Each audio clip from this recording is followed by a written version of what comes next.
Assalomu alaykum. Mana ko'rib turganlaringizdek davom etmoqda. Pioneer qilyapman. O'zim traktorimga sinib qolgandi plastigi.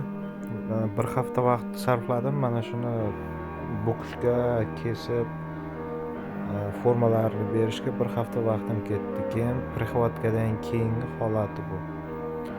Alyuminiy 1 millimetrlik ishlash rosa qiyin bo'ldi. O'zlaringiz bilasizlar, tsvetnoy metallarning ichida alyuminiy eng svarkaga nozik metallardan hisoblanadi. Bir haftalik mehnat mahsuli. Mana svarka jarayonini boshlab oldim.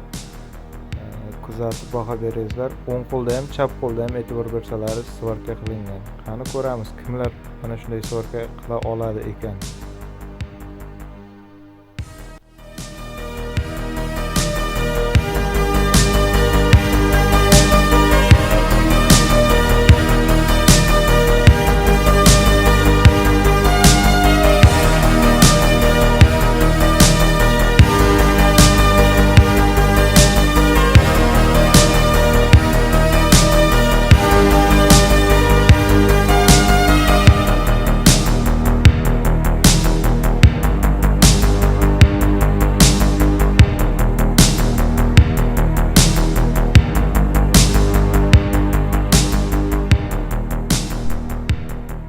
Svarka jarayoni tugab boryapti va svarkadan keyingi holat, sho'lkalari qanday chiqqan, nima deyapti bu.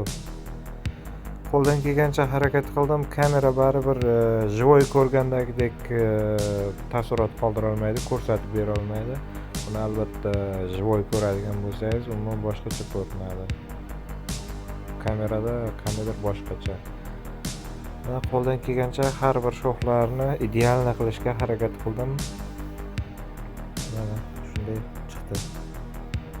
Ko'rib turganlaringizdek ustanovka qilganman.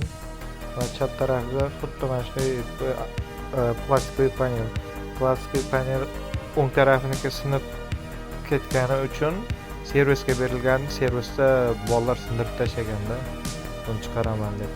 Xullas, mana shunday holatda o'zini zavodskiy, maksimalniy zavodskiy holatiga qaytarishga harakat qildim va menda o'xshadi degan umiddaman.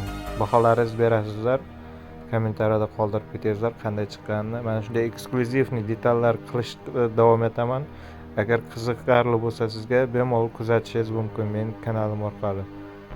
Maksimalni sizlar uchun har bir qilayotgan ishimda qo'yib boraman.